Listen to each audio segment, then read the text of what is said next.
You're listening to Served Up, a podcast that features inspiring beverage professionals and topic experts that share their passions through meaningful conversations. I'm your host, Bridget Albert, also known as a Market Fresh Mixologist, an industry mentor with decades of experience. Grab a cocktail and sit back. Let's learn how we can make a positive impact in our industry.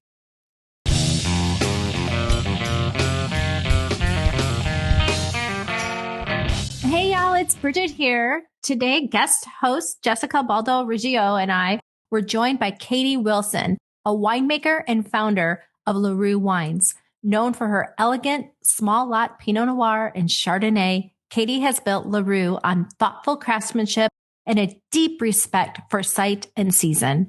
In this conversation, we'll explore her winemaking philosophy, what inspires her, and the story behind her distinctive wines that she creates.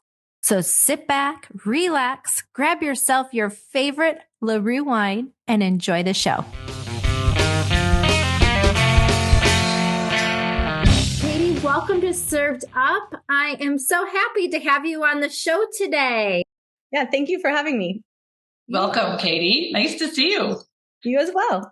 Yes. Can you tell our listeners a bit about your background? Did you always think that you would wind up in the wine world? Or, did you have your feet somewhere else? Yeah, I actually grew up on a walnut orchard in the Central Valley of California. So in the flatlands in the where my parents are from. And I grew up growing walnuts. So definitely driving tractors and welding and taking care of the land. So I became interested in agriculture at a very young age. I think I started driving a tractor when I was like 12. So really just wanted to grow into that. And so I started at Cal Poly in San Luis Obispo for university. And I started with agricultural business as my major. And very quickly in my freshman year of ag business, in Ag Business 101, they started talking about different things you could do. And they started talking about wine. And I was just like, that's it. I know what I want to do. Wine is first and foremost agriculture, but there's so much more to it. There's chemistry, there's a ton of creativity, and no 2 years are the same. Like you can't just have a recipe and follow it. And then it's different too. Like with walnuts, you grow them and they disappear and who knows what they end up in. But with wine, you're making something out of what you're growing that you revisit year after year, and it changes and evolves and it's alive. And to me, that was the most interesting thing. And so I started doing a double major. So I have a degree in wine and viticulture as well as ag business. So my first job in the industry was when I was 18. I worked on a 1,000-acre vineyard. That's amazing. When I was 18, I was piercing ears at Claire's Boutique. So amazing. It's way cooler. Katy, I'm curious about the walnuts versus wine, right? Yeah. Like, you talked about it a little bit with the wine. How did your parents react to be like, I'm not doing the walnut thing. I want to pursue wine instead. Like, how did they react to that? Well, luckily, they didn't want me to be a walnut farmer. They only have 15 acres, which actually was more beneficial to me learning because 15 acres is not enough for a family to live off of. So my parents also had a hay hauling business. So I used to drive a truck for my dad sometimes for that too. It's called a squeeze actually, but that's a whole nother story. But they were definitely happy for me to have found my path. And they only have 15 acres, like I said. So we would do a lot of things ourselves. And so that's how I learned so much. And walnuts do have a similar life cycle to vines. Like they have bud break at the same time. They're harvested around the same time. You do pruning at the same time. Replants happen at the same time. So it's really interesting to kind of have a lot of parallels, but very different. And like grapes, walnuts, you do see areas of the orchard that maybe the soils are a little bit weaker and need more attention, and the land in that way. So that was easily translated to walking vineyards and learning about growing grapes for me. That's really cool. I like the parallel of the wine and the walnuts at the same time too. And even if you wanted to still do the walnut thing, you're like, I'm busy doing wine at this time, so I can help you guys. So can you take us up until today? Yeah, I know it's been quite a journey since then. I did a double major, like I said, and I worked in a vineyard while I was in school, and I worked in a tasting room in Paso Robles for a couple of years while I was in university, and then I started traveling. So I worked in Australia and New Zealand. I worked in Napa, and I ended up out at Flowers Winery on the Sonoma coast. And so I was the assistant winemaker there for a few years. And that's when I really fell in love with making Pinot Noir and Chardonnay from the West Sonoma coast, so the very far coast of Sonoma County. And it is an amazing area. It's such a special place. And at Flowers, we got fruit from all over. So all over Sonoma County and to Anderson Valley, Mendocino County. And so it was really a really cool learning opportunity for me to kind of see more of what's out there. But after a few years, I decided I wanted to take on a new challenge and work for a winery that kind of was the opposite style of my wine that I envisioned myself making. And so I started working at Cayman Wines in Sonoma. Robert Cayman started that winery. Gosh, I can't even remember how long ago, very long time ago. And it's Moon Mountain Cabernet and Syrah, really big, extracted, 100% new oak wines. And I really wanted that opportunity to kind of taste and learn something different. And so I started working there under Mark Harold. And when I started, Robert came in, said to me, hey, if you want to make your own wine here, you can. And I was like, well, I'm 26. I'm not going to be doing that anytime soon. Like, that's okay. And then shortly after that, Ross Cobb, who was the winemaker at Flowers and had left before I had left there, he came to me and was like, hey, I have some vineyards that I could share the contract with you on. I think it'd be cool if you started your own wine. And I was like, oh, okay, well, that's two people now saying something. And so I was like, okay, well, I have a place to make the wine, and I have amazing vineyards that I was already familiar with. I didn't have any money. So that's, kind of a problem. So I had written a business plan as my senior project at Cal Poly to start a small wine brand. And so I rewrote that business plan, and I started talking to people about investing, and everybody I spoke with wanted 50% or 51%. And it just didn't make sense. It was meant to be small, and it wasn't what I wanted to do, giving up that much ownership. And so I had kind of given up on the idea. And then shortly after that, another winemaker came to me and said, hey, somebody did something like this for me once. I want to do this for you. I'm going to loan you the money and pay me back when you can. And if I could give you any advice, it's don't give up ownership. And so I was off and running before I could second guess myself. And that's how LaRue was born in 2009. So quite some time ago. And of course, I've since paid him back, and quite a long time ago.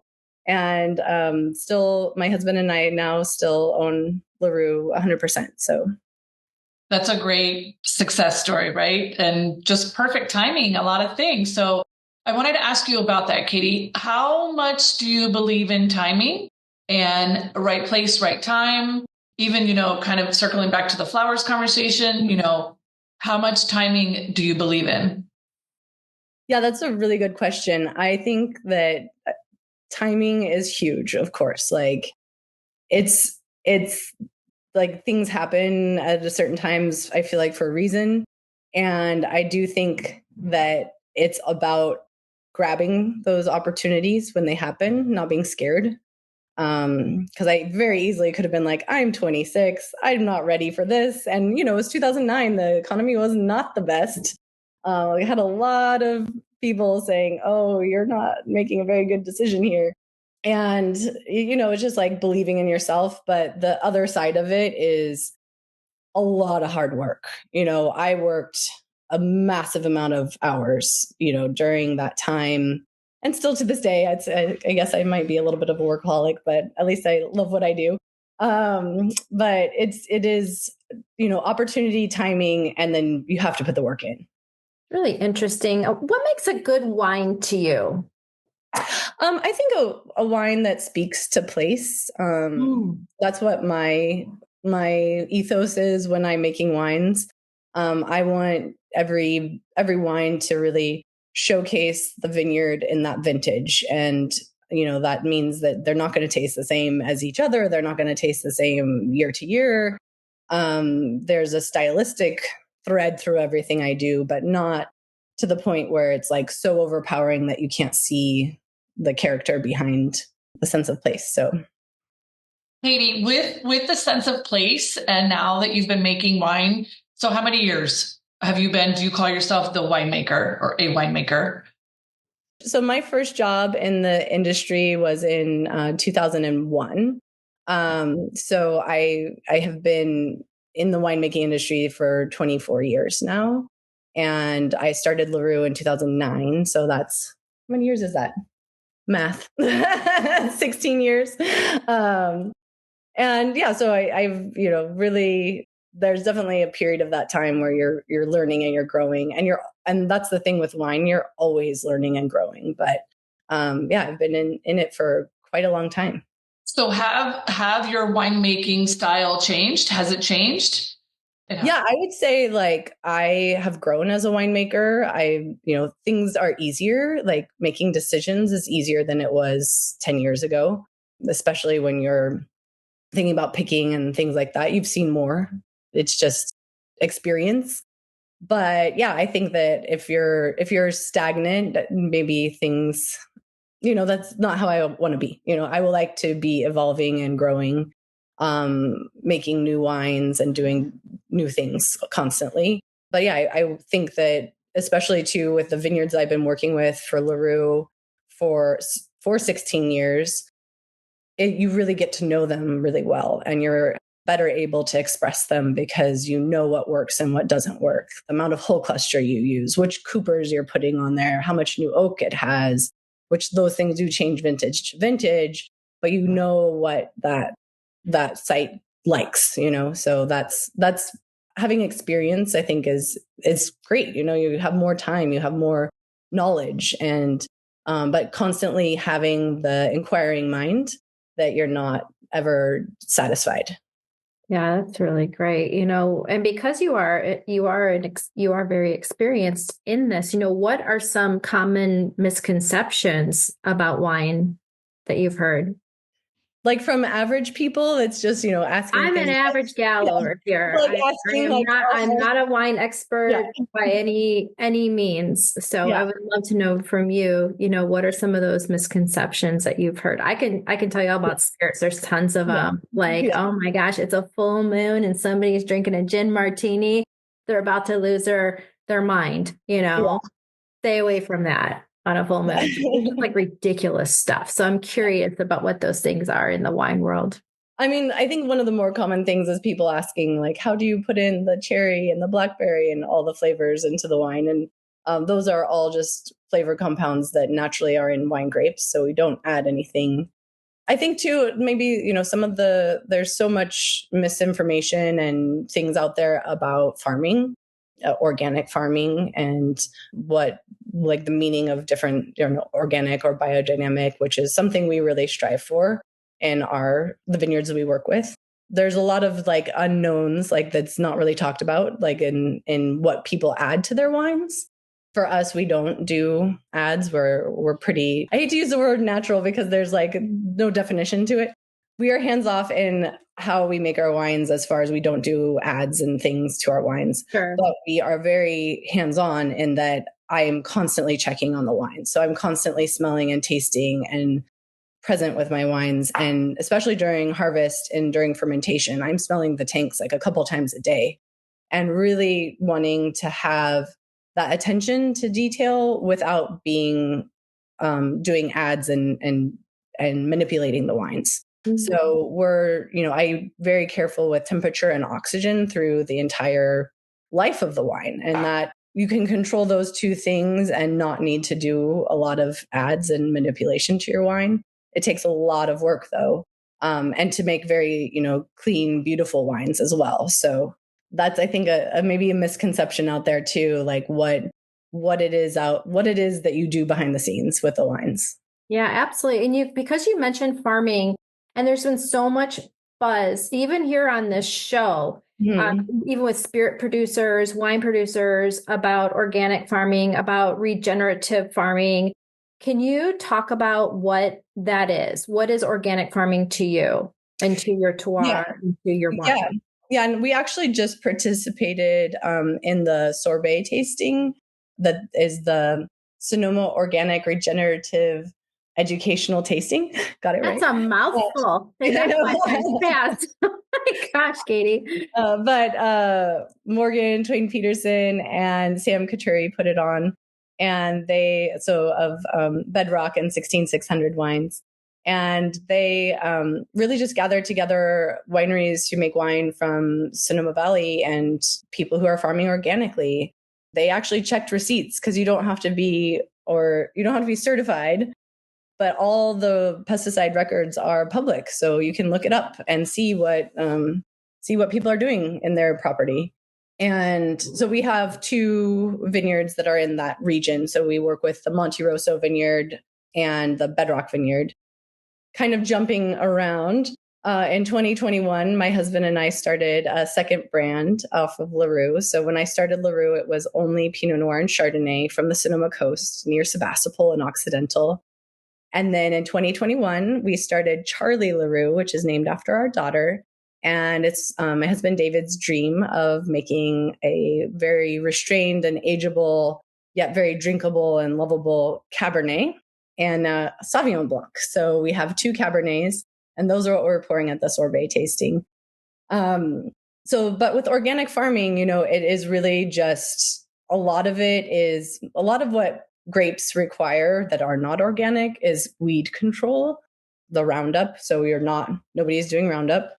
And then throughout that, it really is, a lot more handwork. So you just it's a lot more labor. So you're mostly weed eating by hand under the vines, because you can mow the rows, but getting under the vines, there are inline mowers, but sometimes they're not as effective, or depending on your spacing or your site. A lot of times that is done by hand. And then really controlling the balance of your vines. So making sure that your canopy is open at the right time. So that means pulling leaves at the right time, because if you don't, you might end up with mildew and you're not spraying crazy chemicals that is killing that mildew for you. You need to make sure you have airflow and that you're dropping fruit at the right time so that there's not clumping and crowding. So it's a lot more work, but it is good for our future and good for our environment and our health.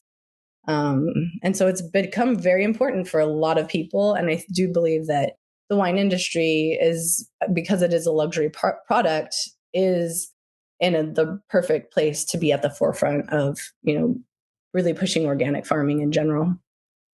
Katy, do you feel over the last 16 years that, climate change is real, that you've had to, make lots of changes on the farm, like in the vines, in the vineyards, to protect, your future? Yeah, I do. Definitely. Or Charlie's future. Yeah, I know Charlie's future for sure. So I definitely think that we have had more extreme weather. So it's kind of like hard to say, like climate change doesn't necessarily mean like, oh, it's just going to get warmer and warmer and warmer. Globally, that, is true. But like in certain sites, it's like, yeah, it's just more extreme. Like we've had fires that we never used to have as often. We have, insane winds, which, part of why we have fires, because the winds have been so bad sometimes. So it is, I like to listen to the farmers who have been doing it for 40 years or more and hear what they have to say. Like, oh, I've never seen this before. That's when your ears perk up and you're like, okay, you've never seen, or you're like, people who have the history in their families and like, they've never seen it. They've never heard their grandpa talking about it. Like, that's when, like some extreme, weather events are happening. And there are more people planting different varieties out on the coast because to hedge bets and see what happens. Because, where in areas where they thought, oh, it's too cold for Pinot, now we're planting Gamay and Chenin Blanc and different things like that. So it is, I think they're being flexible with like what you're planting is important. And really looking at the longevity of the site. Totally.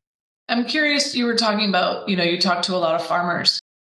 Do you get more advice from other winemakers, or are you getting a lot of advice for farmers? Like, is there one specific like mentorship, especially, being a woman in this industry and being a young female winemaker? Like, I love it. It's awesome. But how do you go to work with them? And then how do they help you as well?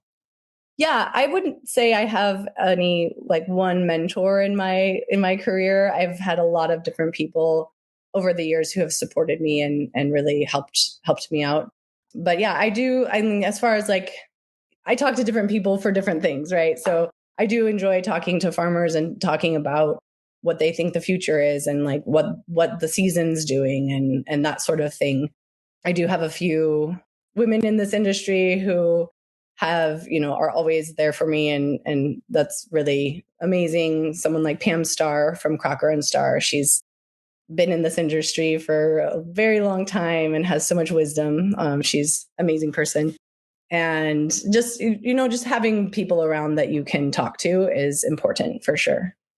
No, it really is. And and Jessica just touched on it. You being a young female winemaker must feel really empowering, because in beverage, as we know, whether you're on the spirit side, the wine side, even the NA side, or even the RTD side, it is very much white male led still. There's still a lot of glass ceilings that we need to break through. Are you seeing changes that are being made within the wine world that to be more inclusive for women or for people of color, et cetera, that are being actively made? I think in some ways, yes. And in some ways it's kind of feels the same. So it depends on the day you ask me, I think. But there's still times where it's like, I'm just so defeated and ready to just walk away. Yeah. And how do you feel in those times? And what do you do? I feel like sometimes it does feel like, is anything ever going to change? Is my daughter going to feel the same way I feel right now? And like that those days suck, but luckily they're not all the time. Just sometimes certain things happen and you're like, why? Like, but yeah, I do. I'm a forever optimist. So I do believe that things can change. I do think that there are definitely lots of pockets of people that are really advocates and really making change. Mm-hmm. I think there are also still like sections of the industry that are exactly the same as they were in 1980. So I think it's just gradual, right? So it's just, you have to be the one to power through and be there for the next generation and be a mentor to the people coming up and give them advice and, stay strong. Yeah. And just the fact that you're on Served Up right now as a female winemaker is important I think for a lot of our listeners that are curious about wine, or having a career in wine, learning more about wine, thinking, if Katy can do it, I can do it too. Definitely. That's awesome. I think being part of that change too, Katy, like you just said, if you could make a difference, then do it, right? I'm really big on that too. Like a lot of females that work at Southern, I love to mentor.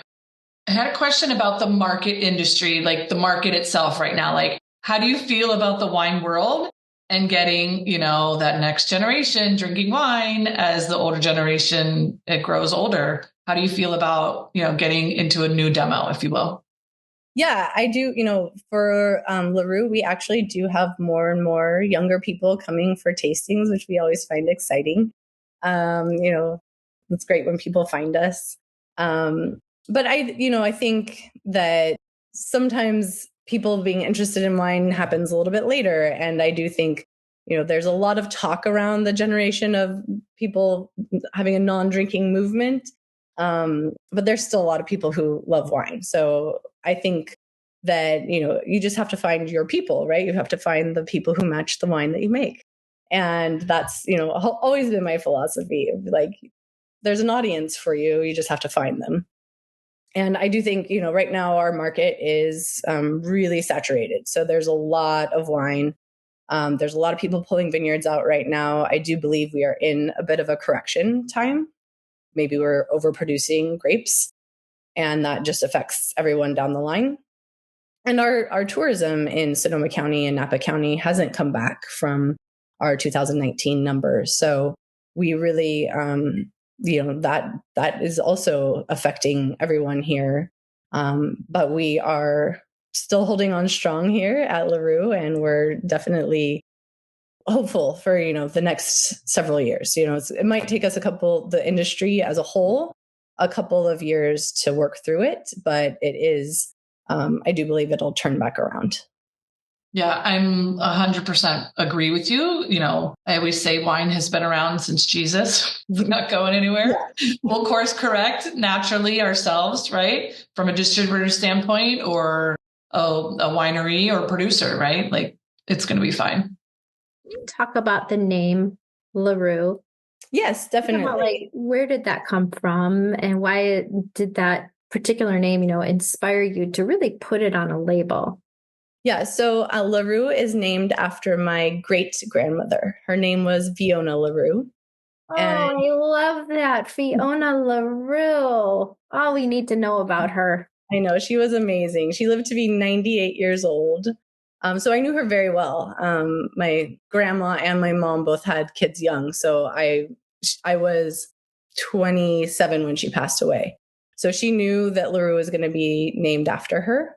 And she was someone who always told me I could do whatever I wanted in life. Like she was fearless. And she said, you need to follow your passions and your dreams. And so I just found her so inspiring that I wanted to name it after her.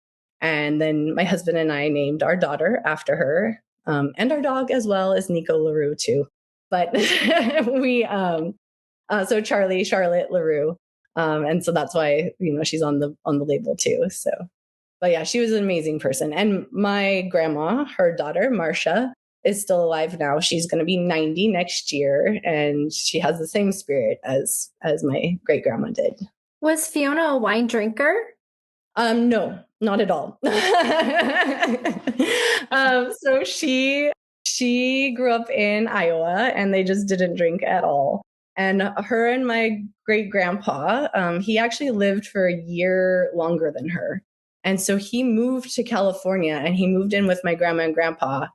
And he lived to be 99, and he was in full health until the day he died.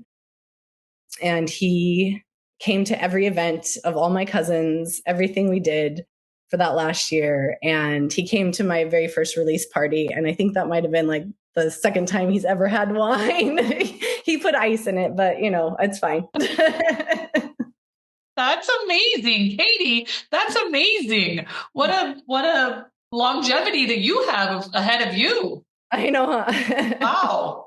Okay, so with your grandmother, great grandmother, and your grandmother, they sound super inspirational. Yes. How do they fuel you, like to get up and go and like do this amazing job every day? Like, do you feel them inside you all the time when you're working?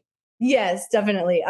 My grandma, just an hour before the podcast, she does emails now because a lot of the grandkids don't talk on the phone. I do, but she still sends emails now. So she emailed me just a congratulations and how proud she is of me, because I was just nominated as a finalist for a winemaker of the year from Vine Pair. Well, wow. Wait, awesome. We need to pause. We need to pause on that because that's incredible. That's amazing. What did you think? Like, what was going through your head when you saw that email? Like when they notified you? Because that's not a small deal. You can't coast over that. Not going to let you coast over that, Katy. Yeah, I know. It was definitely really cool. It just came out last week, I think. But yeah, it definitely is a really exciting thing. And there's going to be like a party in New York. And I'm like, this is amazing. So it's very, very cool. Congrats, Katy, and good for you on that. So I'm sure your great grandmother and your current grandmother, obviously, she's very proud. Yeah. For you. Yeah. She's definitely amazing. And she So yeah, she sent me the email and was like, I'm just so proud of you. You've come so far. And yeah, she's pretty amazing woman. And she has I think she has 14 great grandchildren now and 14 grandchildren. So she has a lot to keep up with. Yes, she does. Do you have a favorite wine from your own winery, or is that not a good question? One of your kids, or do you have one that's like, no, this is my favorite? No, I get asked that question quite a lot. I don't have a wine that's my favorite of the wines I make, but my favorite variety to make is Pinot Noir. I do. I don't think I mentioned this yet, but I do currently make wine for other brands as well, as their winemaker. And so all in, I make about almost 30 varieties every year. And Pinot Noir is still my favorite to make. It is so finicky, it's so difficult. And it's like when you are able to make a great Pinot Noir, it's you're so satisfying. You're like, I can do this. And it's a really amazing feeling to have okay, this is amazing wine. And yeah, just working with a difficult grape makes everything else seem really easy. And Katy, what are you drinking in between making 30 wines? That's nuts. And raising a daughter. What are you drinking? Are you drinking anything special, specific? Are you drinking non-domestic? I'm just curious. I do drink a lot of champagne, champagne from Champagne. That is my favorite. It's partly too because it's it's a little bit different than everything else, right? So, and then I always like trying new wines, and when I'm out with friends and at parties and things, on a day-to-day, I don't drink every day. It's just not. Maybe I don't have time. Maybe right once you get down to getting Charlie to bed, it's like, okay, it's time for me to go to bed. But yeah, I love gin and tonics. I also love a good gin gimlet, and margaritas, of course, are one of my favorites too. But yeah, we do drink a lot of champagne in our house, and my husband and I visited. I have visited a handful of times, and David and I visited a couple years ago, and then we actually had Pierre Amelé from Robert Manqui come to our tasting room because we had been to his, and he offered Charlie an internship. So she already has her first internship lined up. That's priceless. Perfect. Yeah. Perfect. So what's the future for LaRue look like? More varietals, more land, more production? For now, we really do plan to stay small. We're really only making about 600 cases a year, so we're tiny. And we really, that was my business plan, was to stay small and still continue to make wine for other people. I do enjoy spreading my wings in that way and making crazy varieties and off the wall wines or more serious Pinot Noir and Cabernet. But yeah, it is really, the plan is to stay small, and it is a wine from my heart. It's harder to do once you start growing. Not impossible, but harder. And we do every punch down, every pump over, every topping, every racking. Everything is done, by me or my husband or our assistant Taylor. And it's really, that's kind of where I see it. It's very special. It's not something that I want to just blow up into, 20,000 cases. And it's more personal. And when people join our club, they become a part of our family. My dad does a barbecue every year that we bring, that he comes to Sonoma, and we invite the club members. And we've been pouring 10 and 15-year-old wines at the parties. So we just poured the 2010 out of Magnum, and it's still tasting amazing. And we do that the first Saturday of every August. So it's a really fun time. And that's the kind of vibe we want to portray with our wines, is that you're part of our family. That's really amazing. I love that. And I love that your dad is just out there on the grill flipping burgers or steaks, or I don't know, whatever he's making. He makes tri-tip, and he does smoked pork belly and stuff like that. So we do different things, but yeah. Yeah, that's really cool. I really, that says a lot about your brand, actually, and about you and about your family. You must be very tight knit and We are. Yeah. I'll have a piece of each other and what you do, which is so cool. Do you have any advice for someone who is just starting out as an entrepreneur? I would say that always be ready to pivot, because it's very important to have a plan and to have a mission and ideas and goals.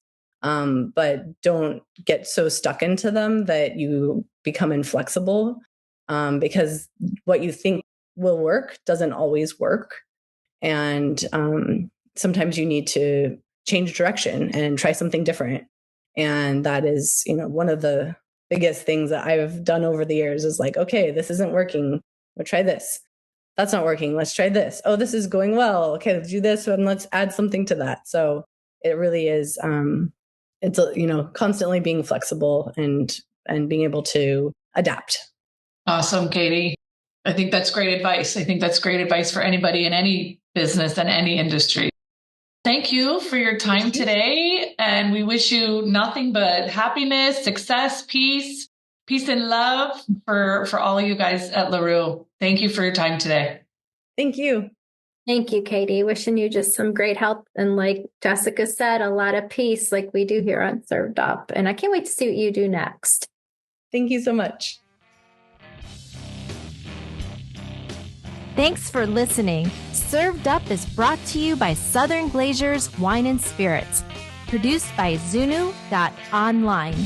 Music by We Killed the Lion can be found on Spotify. Make sure to subscribe to be notified of our future Served Up episodes. Cheers.